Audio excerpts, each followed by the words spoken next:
topic natin ay tungkol sa potassium. Ang mababang potassium ay nakamamatay.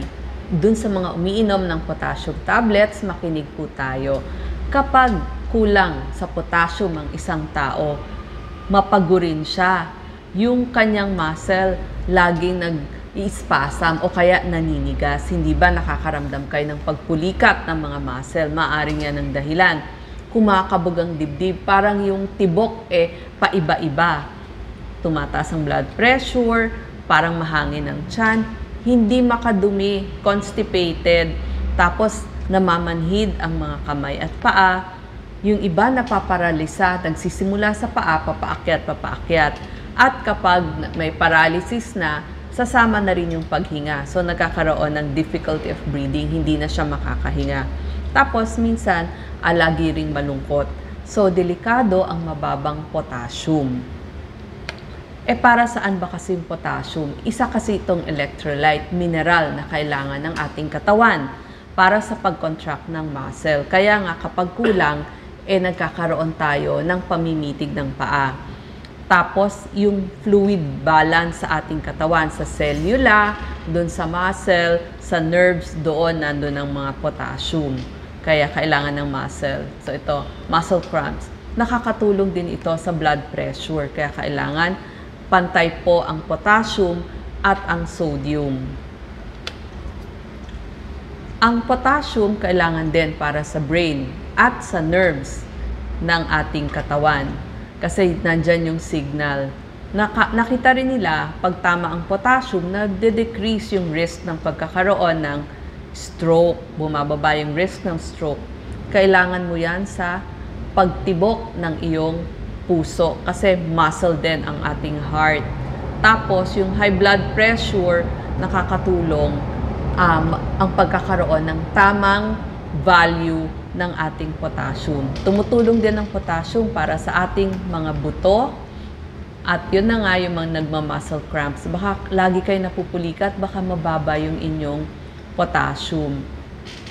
Nakita din nila pag tama yung potassium, mas nagkakaroon ng healthy weight yung mga tao. Ilang milligram ba ang kailangan ng tao na potassium kinakain sa araw-araw? Kapag kalalakihan, kailangan niya mga 3,400 milligrams of potassium. Pag babae, 2,600 milligrams of potassium, makukuha mo ito sa mga pagkain. Pero kapag kinukulang ka na sa iyong kinakain, pwede tayong uminom ng isang tableta na ang tawag ay potassium tablet. Supplement po ito, yung potassium tablet. Kaya lang, may side effect ang pag-inom ng potassium tablet. Like ako noon, pag inom ko, nakalimutan ko, hindi pa pala ako kumain. So, dun sa mga gutom, kapag bigla kayong uminom ng potassium, biglang sasakit yung inyong tiyan. Napakasakit po. Kaya kailangan ang potassium tablet, iniinom pagkatapos kumain. Yung iba naman, kapag ininom nga ng gutom, maaaring parang nasusuka o parang gustong magduwal. Parang very acidic siya sa ating tiyan. Yung iba, nagkakaroon din ng pagtatae. So, kapag naka-potassium supplement kayo, kailangan iniinom right after ng inyong pagkain. Bakit ba bumababa ang potassium ng isang tao? Nakita nila sa sobrang pagpapawis. Kasi mapawisin po ako. So, sa sobrang pagpapawis, sa sobrang ehersisyo, kailangan papalitan natin yung electrolyte natin na potassium. Dun sa mga tao na nagsusuka, nagtatae, di ba nga kinakatakot dehydration, mawawala ng electrolytes. Kaya kailangan palitan din yung mga electrolytes na nawala. Sa mga iniinom ng mga gamot, katulad ng mga diuretics, pangpadumi, yan, malakas magpawala ng ating mga potassium. Pero napansin ko, yung mga tao na hindi tama yung nutrisyon, konti yung kinakain, kulang yung mga pagkain, maaring wala kasi silang ganang kumain. Yung mga maiidad natin, yung mga senior na makakalimutin na, hindi sila ginugutom, may demensya, o yung kulang sa pagkain dahil kinakapos ng pera, yun po yung hindi tama o hindi balanse yung kanilang pagkain. So nakita ko sa common tao katulad ko, yun po yung naging dahilan bakit bumababa yung potassium kasi kulang nga yung potassium galing sa pagkain. Pero marami pa pong mga sakit at mga gamot na nakakapagpababa ng ating potassium gaya ng mga gamot para sa hika at marami pang iba. So dito ho natin kailangang pumunta at magpatingin sa isang nephrologist. So magtatanong kayo, sino ba ang gumagamot sa bababang potassium?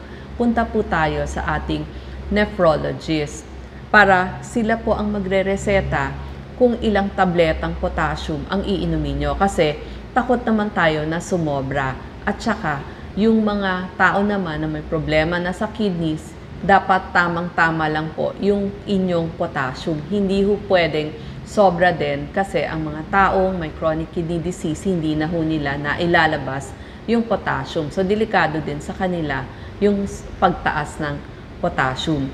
Paano malalaman kung bumababa ang potassium?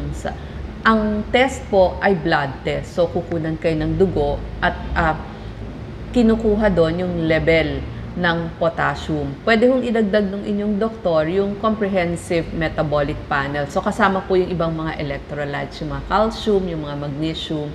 Pero kung nagmo-monitor na lang po kayo, pwedeng potassium na lang ho. Pero yung mga doktor, maaari rin ho silang maghingi ng ECG. Kasi kung minsan magre-reklamo kayo na bakit parang kumakabog o hindi tama, hindi regular yung pagtibok ng inyong puso. So, ang mga example po, may mga tableta po, merong mga generic, marami ho. Kung kayo ay naresetahan, minomonitor din po at itatanong niyo mabuti dun sa doktor ninyo, sa internal medicine doctor, sa family medicine doctor, or sa inyong nephrologist, ilang tableta lamang. Tapos may monitoring din.